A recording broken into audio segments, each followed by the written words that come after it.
अस्सलामुअलैकुम दोस्तों, एक और बार मैं आप सबको ट्रेडिंग स्कूल के यूट्यूब चैनल के ऊपर वेलकम करता हूं। तो आज हम बिटकॉइन की एनालिसिस करेंगे। हम देखेंगे कि बिटकॉइन का अगला मूव क्या हो सकता है। ठीक है, हम एनालिसिस को देखेंगे टेक्निकल एनालिसिस की हेल्प से और फंडामेंटल एनालिसिस की हेल्प से। हम फाइंड आउट करेंगे कि बिटकॉइन की अगली चाल क्या हो सकती है। जैसा कि आप सभी जानते हैं कि कल सीपीआई की रिपोर्ट आ रही है, ठीक है, कंज्यूमर प्राइस इंडेक्स। तो उसकी वजह से मार्केट में बहुत ज्यादा फ्लक्चुएशन देखने को मिलती है। मोस्टली जो अमेरिका की न्यूज इंपैक्ट डालती हैं उनमें सीपीआई की रिपोर्ट है, एफओएमसी की मीटिंग है, यूएस अनएम्प्लॉयमेंट क्लेम्स उनका रेट है। तो ये मेजर न्यूज हैं जिनकी वजह से बिटकॉइन डिस्टर्ब होता है। हकीकत में ये डॉलर में आ रही होती हैं, लेकिन इंपैक्ट इनका बिटकॉइन के ऊपर होता है। आपको पता है कि डॉलर पूरा इंटरनेशनल का जितना भी सेटअप है इकोनॉमी के लिहाज से, तो वो डॉलर के ऊपर बेस करता है। कोई ट्रांजैक्शन, कोई लेन देन, तो वो सारा डॉलर हैंडल करता है। इसका मतलब है कि अगर डॉलर डिस्टर्ब होगा तो बाकी जितने भी फाइनेंशियल मार्केट होंगे वो भी डिस्टर्ब होंगी। तो खैर, मैं आपके साथ न्यूज भी शेयर करूंगा कि कितने बजे आ रही है, और दूसरी बात कि हम बिटकॉइन की चाल को भी देखेंगे। ठीक है, ये मैंने basically demand area, supply zone, थोड़ा सा टेक्निकल एनालिसिस का टच दिया हुआ है। लेकिन याद रहे कि जब भी मार्केट में न्यूज आता है तो technical analysis fail, fundamental analysis fail, chart pattern, rectangles, indicator, each and everything fail हो जाता है और मार्केट जस्ट ओनली न्यूज के साथ भागती है। तो खैर, ये फिर भी ये हमारे पास ना एक मार्केट को समझने के लिए, अंडरस्टैंड करने के लिए, उसकी चाल चलन पता चल जाए कि कहाँ कहाँ वो ठहर सकती है, कहाँ कहाँ से वो मुस्तरिद की जा सकती है, रिजेक्ट हो सकती है। तो वो बेसिकली आपको पता है डिमांड एरिया और सप्लाई जोन होते हैं। मैं इसको एक दफा रिमूव कर दूं, आपको लगाने का तरीका भी बता देता हूं। खैर, ये देखिए, मैंने वन डे का जो चार्ट है ना वो ओपन किया हुआ है। याद रहे कि जब भी आपने टेक्निकल एनालिसिस करनी होती है तो कोशिश किया करें बड़े टाइम फ्रेम को ओपन करने की, और छोटे टाइम फ्रेम में आके ट्रेड सेटअप ढूंढा करें और ट्रेड लिया करें। फॉर एग्जाम्पल, अब मैं कैसे लगाऊंगा, मैं देख रहा हूं कि ये वो पॉइंट है जहां पर मार्केट ने सहारा लिया है। सेम एज इट अगर इधर देखा जाए तो मार्केट ने कह लो कि ब्रेकआउट देखने को मिला था और मार्केट ने कुछ देर के लिए इधर सस्टेन किया था। सेम एज इट अगर थोड़ा सा मैं पीछे की तरफ जाऊं तो ये एरिया है जहां से मार्केट थोड़ा सा ऊपर होकर तो ऊपर की तरफ पुल बैक लेती है, रिजेक्शन देखने को मिलती है और अगेन सपोर्ट लेकर ऊपर की तरफ उछलती है। तो पता चला कि ये वाला एरिया जो है ना वो मोस्ट इंपॉर्टेंट माना जाएगा डिमांड एरिया के हिसाब से भी और सप्लाई जोन के हिसाब से भी, क्योंकि आप अभी देख रहे हैं कि किसी टाइम ये रेजिस्टेंस में बदल रहा है और किसी टाइम ये सपोर्ट में बदल रहा है। ठीक है, अगर इस पार्टिकुलर पॉइंट की बात की जाए तो ये वाला एरिया रेजिस्टेंस के तौर पर काम कर रहा था, और जैसे ही मार्केट रिट्रेस करने के बाद ऊपर की तरफ ब्रेकआउट देती है तो अब ये सपोर्ट में एरिया शिफ्ट हो चुका है। खैर, ये मैं ऑलरेडी आपको बता चुका हूं। तो मैं क्या करूंगा, इस लेवल, इस पॉइंट के ऊपर, इस जोन के ऊपर एक लेवल्स ड्रा कर दूंगा। तो आपने सिंपली, ये सेकंड आपको नजर आ रहा है, बल्कि यहां से आपने रेक्टेंगल्स को चूज कर लेना है। आप लाइन भी लगा सकते हैं, हॉरिजेंटल, कोई बात नहीं। तो ये मैं फॉर एग्जांपल एक लगा रहा हूं। तो ये मैंने एक एरिया मार्क कर दिया। अब मुझे पता है कि अगर मार्केट गिरना शुरू कर देगी, काफी गिरे, लेकिन गिरने के बाद ये वो एक पॉइंट आएगा जहां पर मार्केट सहारा ले सकती है। इसी के साथ साथ मैं अगर ऊपर की तरफ देखूं तो अगर आप नोट करें तो मार्केट ऊपर की तरफ गई है, इस पार्टिकुलर पॉइंट से रिजेक्ट होने के बाद सहारा लेती, फिर ऊपर, फिर नीचे, फिर ऊपर की तरफ ब्रेकआउट देती है, और फिर अगर नीचे की तरफ गिरती है सेम एज इट उसी जोन में जहां से पहले वो सहारा ले रही है, वहां से सहारा लेने के बाद ऊपर की तरफ उछलती है। अगेन फिर उसी के आजू बाजू में वो सहारा लेके इसी लेवल को टेस्ट करके ऊपर की तरफ निकलती है। तो पता चला कि ये जो वाला एरिया है ना, ये भी हमारे पास एज ए मोस्ट इंपॉर्टेंट माना जाएगा। अगर बिटकॉइन नीचे की तरफ आता है तो यहाँ पर भी हमें थोड़ा सा ठहराव देखने को मिल सकता है। तो सिंपली मैं क्या करूंगा, इस पॉइंट के ऊपर भी एक लाइन लगा दूंगा। ओके, ठीक है। अब थोड़ा सा ऊपर की तरफ चलते हैं। अब देखते हैं, अब मार्केट ने जैसे इसको ब्रेकआउट दिया तो हमारे पास एक नया रेजिस्टेंस एरिया बन रहा है, और रेजिस्टेंस एरिया बनने के बाद अगेन मार्केट अगर नीचे की तरफ गिरती है तो ये वो वाला एरिया है जहां पर मार्केट बार बार सहारा लेती है।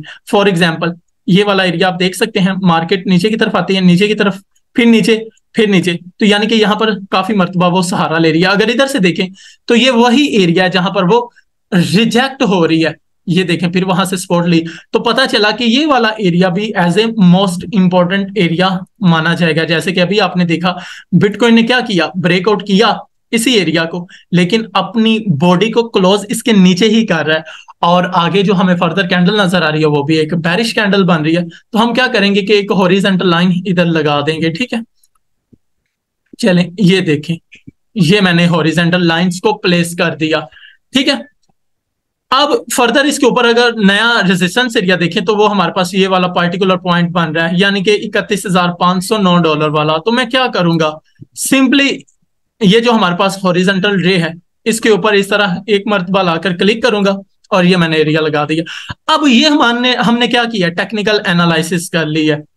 ये वाला एरिया भी मोस्ट इंपॉर्टेंट, मैं यहां पर भी लेवल्स लगा सकता हूं, लेकिन मैंने फिल वक्त आपको थोड़ा सा समझाना है। अब ये मैंने टेक्निकल एनालिसिस कर ली है, अब हम क्या करेंगे, अब हम छोटे टाइम फ्रेम के ऊपर जाके देखेंगे कि क्या हमें किसी पॉइंट के ऊपर ट्रेड लेनी चाहिए या नहीं लेनी चाहिए। ठीक है, इस तरह अगर आपको चार्ट दिखता है तो आपने रीसेट कर लेना है। अब देखो सेम वही चीज, जहां पर हमने हॉरिजॉन्टल लाइन लगाई है जो सपोर्ट एरिया के तौर पर काम कर रहा था, तो अब बिटकॉइन क्या कर रहा है, उसी एरिया को ब्रेक करने की कोशिश कर रहा है। ये देखें, लेवल तोड़ने की कोशिश कर रहा है।